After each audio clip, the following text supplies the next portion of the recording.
Halo, selamat datang di channel Siput Mager. Di sini kalian bakalan dapetin info dan rekomendasi film seru dari berbagai platform, mulai dari bioskop sampai OTT. Kali ini Siput Mager mau kasih rekomendasi film horor yang wajib banget kalian tonton di bulan Juni tahun 2025. Yuk, langsung aja kita simak bareng-bareng. Sunnah Rasul ataupun Nabi menganjurkan kita tidak berkeliaran ataupun bersenda-gurau di awal malam.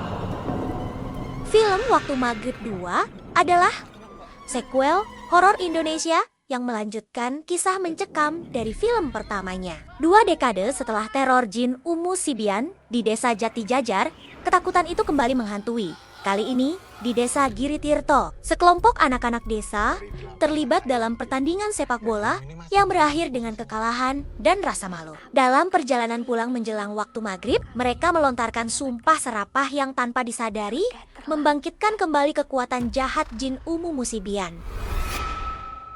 Tutup pintunya!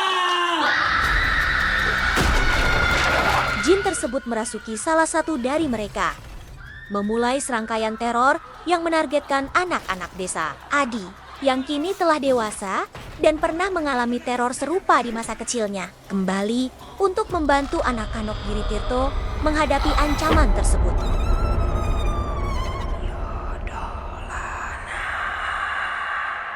Bapakmu dituduh memiliki ilmu doti yang menimbulkan kematian demi kematian. Doti, tumbal ilmu hitam, mengisahkan perjalanan Ihsan diperankan oleh Ahmad Pule, seorang pemuda yang meminta izin kepada ibunya untuk berziarah ke makam ayahnya yang tewas 15 tahun lalu akibat dituduh sebagai dukun Doti, praktik ilmu hitam khas Sulawesi Selatan. Meskipun masih diliputi trauma, ibunya akhirnya mengizinkan Ihsan dengan syarat ia harus berhati-hati dan menyembunyikan identitasnya. Sesampainya di kampung Jonjo, Ihsan menemukan makam ayahnya terbengkalai dan tidak terurus. Kehadirannya menarik perhatian seorang dukun sakti yang menyimpan rahasia kelam masa lalu. Ihsan berusaha memperbaiki musola dan mengajak warga kembali ke jalan agama. Namun serangkaian kematian misterius mulai terjadi di desa tersebut dengan latar budaya Sulawesi Selatan dan tema ilmu hitam Doti. Film ini menawarkan horor yang tidak hanya menakutkan secara visual, tetapi juga menyentuh sisi psikologis penonton melalui atmosfer mencekam dan konflik batin tokoh-tokohnya. Subuh, kita pergi. Emang gak ada cara lain selain ninggalin ibu? Film ini mengisahkan Ira, seorang perempuan yang merawat ibunya, Linda, yang menderita sakit misterius. Kondisinya semakin memburuk. Dengan perilaku aneh dan fisik yang menurun drastis, Ira kemudian mengetahui bahwa ibunya menjadi korban tenung, yaitu kiriman gaib yang ditujukan untuk menyiksa korban hingga meninggal dunia. Setelah Linda meninggal dunia, kejadian aneh terjadi saat pemakaman. Seekor kucing hitam melompati jenazahnya dan Linda hidup kembali. Namun, kebangkitannya bukanlah mukjizat. Linda yang bangkit membawa teror bagi anak-anaknya berubah menjadi sosok yang sangat berbeda dan mengancam nyawa mereka. Film Tenung mengangkat mitos lokal Indonesia tentang tenung dan kutukan gaib dengan sentuhan horor psikologis dan atmosfer yang mencekam dengan dukungan akting kuat dari para pemeran dan arahan sutradara berpengalaman. Film ini diharapkan dapat menjadi tontonan yang menarik bagi pecinta film horor Indonesia.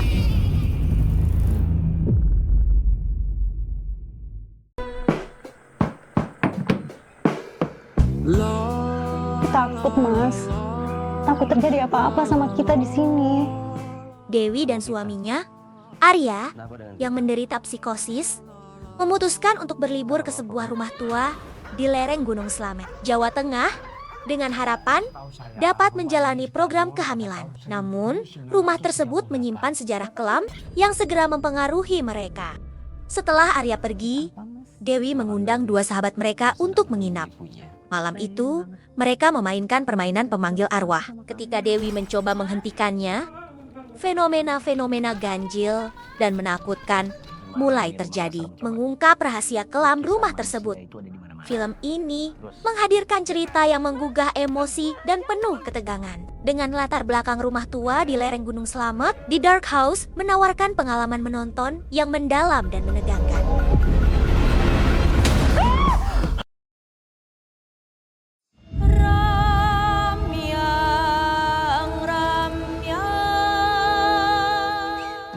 Said adalah seorang pemuda yang kembali ke desanya setelah bertahun-tahun menimba ilmu di pesantren. Kepulangannya justru membuka tabir misteri. Desanya kini diliputi kejadian supranatural yang mengancam keselamatan orang-orang terdekatnya, terutama Sari, gadis yang telah lama ia cintai. Sari diharapkan oleh ibunya menjadi penari ledek utama, sebuah profesi yang syarat dengan unsur mistis dan tradisi. Persaingan muncul ketika seorang penari ledek senior berambisi mempertahankan posisinya. Persaingan ini memicu konflik yang melibatkan kekuatan gaib dan ritual-ritual kuno. Seiring waktu, suasana kampung Said makin genting dan memantik beragam misteri. Film ini menggabungkan elemen horor dengan drama keluarga dan budaya lokal, menghadirkan cerita yang menggugah emosi dan penuh misteri dengan latar belakang desa pesisir dan tradisi Jawa yang kental. Syirik dan yang Laut Selatan menawarkan pengalaman menonton yang mendalam dan menegangkan.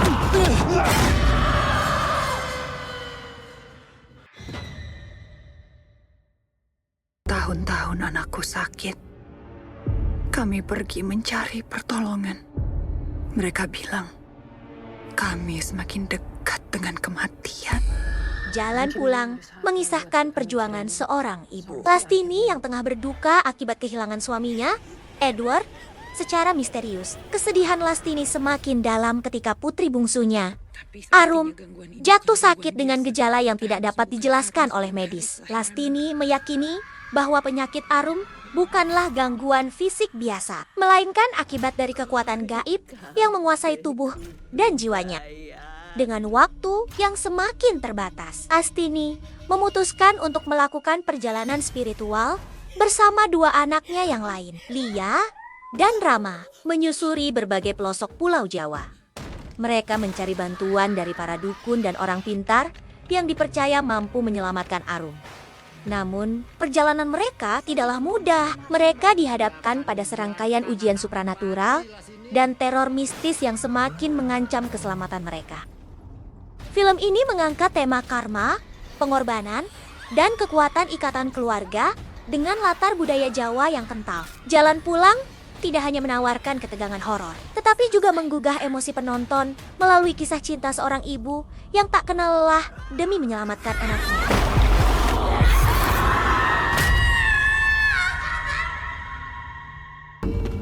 Krisis awan ini di Indonesia cuma ada 2, dan krisis awan ini harus dicuci dengan darah perawan yang lahir pada mangsa Suro.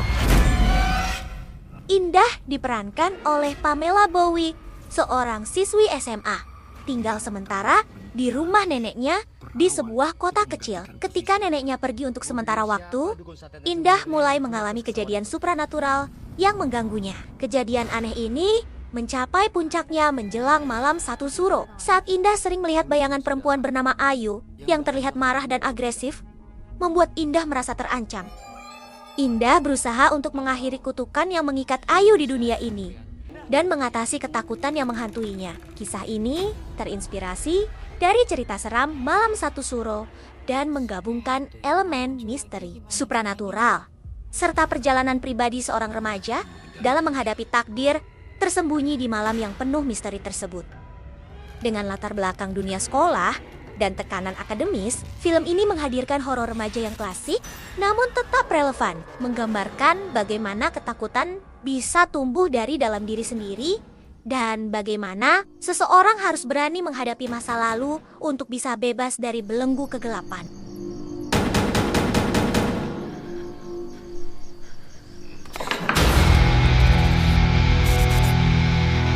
Nah, itu dia rekomendasi dari Siput Mager kali ini. Semoga bisa bantu kalian milih film seru yang mau ditonton. Jangan lupa like, komen, dan subscribe biar enggak ketinggalan rekomendasi seru lainnya. Sampai jumpa di video berikutnya.